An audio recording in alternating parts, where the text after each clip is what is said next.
Camarades, chers participants, nous ne pouvons que saluer vos luttes pour l'abolition de la loi de sécurité nationale et pour l'établissement de la démocratie. Vos luttes sont nos luttes aussi. Ici également, les luttes deviennent de plus en plus difficiles, en particulier celles des travailleurs, et la démocratie n'est qu'un mot vidé de son sens. Regardez par exemple la faible participation aux dernières élections législatives, où 47% environ ne sont pas allés voter parce qu'ils savent pertinemment que ce n'est pas le gouvernement français qui décide, mais le marché financier. Pourtant, les luttes, bien qu'elles s'intensifient et se systématisent partout dans le monde, des grèves, de manifestations, et avec le mouvement des indignés et de l'occupation de Wall Street, de City et de Francfort, elles sont toutefois dispersées et selon les pays, pas d'une très haute conscience politique. Certains de ces mouvements, justement, rejettent les partis et les organisations politiques. Il est temps, plus que jamais, de s'organiser politiquement et à travers le monde pour lutter ensemble sur la base des principes communs, notamment en faisant participer le plus grand nombre pour l'intérêt et le bonheur de la majorité et non pas pour une élite, une minorité qui exploite et profite. Il est temps de travailler et profiter pleinement du fruit de son travail. Protester, s'indigner est une chose, un premier pas, mais s'organiser et agir est si nécessaire dans les instances politiques pour des réponses politiques en passant par les votes, même si nous savons que ce n'est pas l'unique lutte qui peut changer les rapports de force.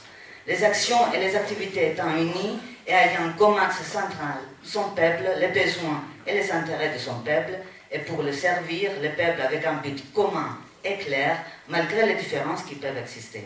La seule issue est la lutte et les actions organisées et la construction d'un front de travailleurs qui comprend les paysans, les petits commerçants et employés, les étudiants et les précaires.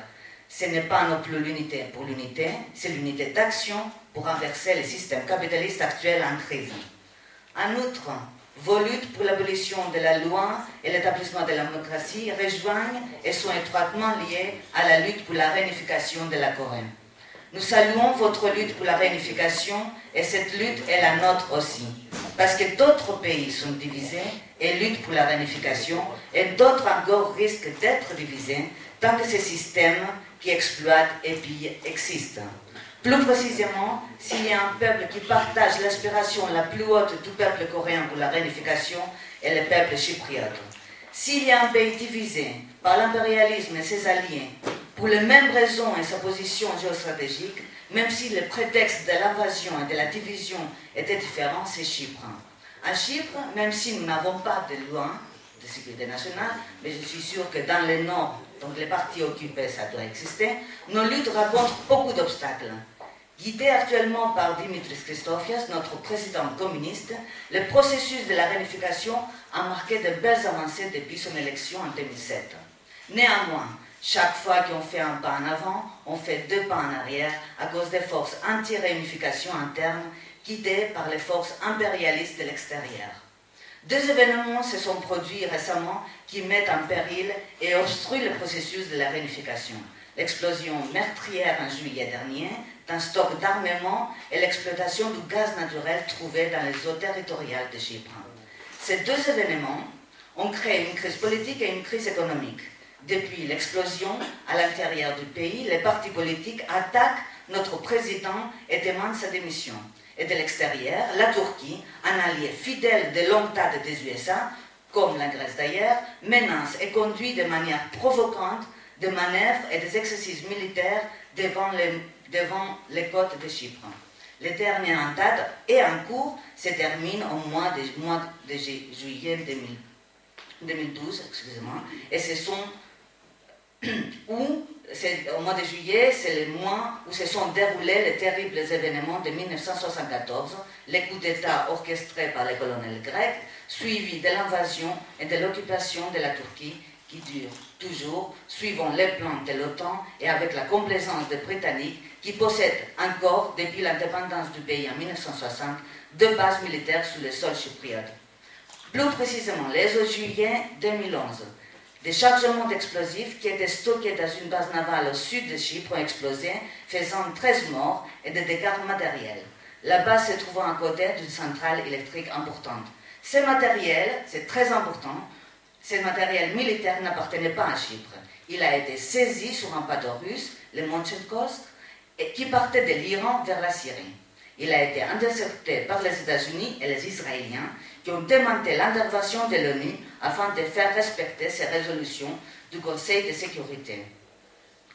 Et ainsi, la politique étrangère, avec la collaboration de la politique étrangère de l'Union européenne, ont poussé et oppressé avec de très lourdes pressions à imposer à notre président, Dimitris Christofias, de procéder à l'accotement du bateau. Suite à l'une des deux enquêtes sur l'explosion qui rendait responsable le président, une crise politique sur l'île et économique a suivi afin de le déstabiliser. Le président n'est néanmoins pas responsable. Les conditions de conservation, à l'heure actuelle, cela semblerait être la raison principale de l'explosion, et le choix du lieu de stockage incombe à la garde nationale et non pas au président. Cette enquête partielle et non scientifique visait à attaquer le président et surtout installer une instabilité politique et freiner le processus de réunification qui progressait.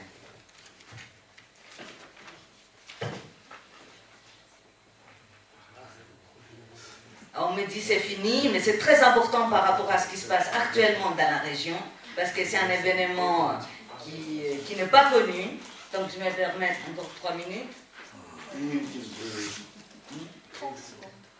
Donc, parce que c'est les ressources naturelles, donc on revient aux ressources. Par ailleurs, donc, la découverte de très importants gisements de gaz naturels et d'hydrocarbures au sud de Chypre a créé également une formidable tension et des menaces même pas voilées de la part de la Turquie, qui veut aussi une part du gâteau, sous prétexte de représenter les intérêts de la République fantoche du nord de Chypre. La Turquie multiplie les manœuvres militaires. Quant à Israël, il propose la voie de sa marine pour à la fois défendre ses propres champs gaziers et contenir la Turquie qui menace d'intervenir. Quand les éléphants se battent, c'est l'herbe qui est écrasée, dit-on en Afrique. Et Chypre, isolée dans ses frictions entre impérialismes nationaux, est poussée à signer un accord d'exploitation de ses propres gisements de gaz avec une compagnie israélienne à participation états-unienne, la Noble Energy. Et un élément très important à noter est qu'à la grande différence de la Grèce et de la Turquie, Chypre n'est ni dans l'OTAN, ni dans le partenariat pour la paix. C'est une épine dans les pieds otanesques des États-Unis et de ses alliés, aussi non réquisitionnable par l'OTAN à la différence des autres États de l'Union européenne. Chypre n'est aucun secours pour ces derniers dans leurs manœuvres dans la région en cours. Et comme le peuple chypriote ne dispose pas de l'arme nucléaire pour le dissuader, il vit sans cesse sur la menace. Voici les problèmes auxquels nous devons nous confronter régulièrement parce que nous nous trouvons dans une position géostratégique délicate avec des ressources naturelles précieuses. La situation est similaire à celle de la péninsule coréenne en ce qui concerne aussi le processus de la réunification. Donc actuellement, et suite à ces événements, et à cause de la crise qui s'aggrave en Grèce et en Europe, les partis, excepté les partis de notre président Angel, prennent prétexte à tout pour attaquer le président. En particulier, les contraindre à intégrer l'OTAN, ou dernièrement, en dénigrant sa gestion de la crise économique. Les partis de droite d'ici ont même fait appel à l'Union européenne pour intervenir dans les affaires internes du pays en sollicitant une aide non justifiée. Les conservateurs véhiculent la rumeur que la situation économique est catastrophique, bien que comparé à l'Espagne, Chypre est très loin d'atteindre ce niveau de gravité.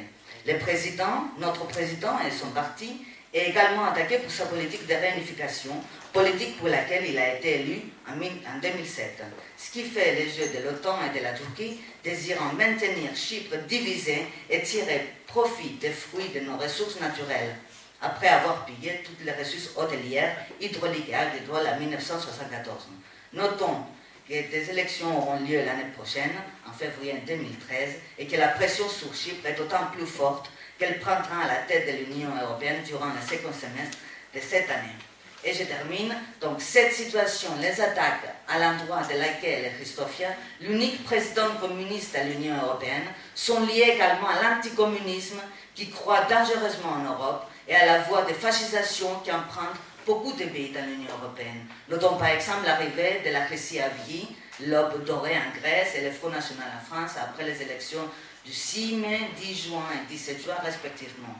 Ce ne sont hélas pas des cas isolés dans l'Union européenne ni en Europe qui participent activement à criminaliser le communisme. Ce phénomène est général et se renforce progressivement. Les précédents dans l'histoire, montée du fascisme et avec l'exemple du fascisme italien et autres fascismes nationaux, qui sans exception se sont accrus durant la crise avec l'appui financier de la grande bourgeoisie, de la grande industrie et des banques, ont de quoi s'inquiéter. Le fascisme sort du capitalisme. Il en est la résultante logique en période de crise, un élément organique du système. Il est urgent que nos luttes contre le capitalisme, l'impérialisme soient nombreuses et fortes. Elles doivent trouver réponse grâce à nos actions guidées par une organisation que nous aurons construite pour les faire converger selon des idées, des bases et principes communs et partagés.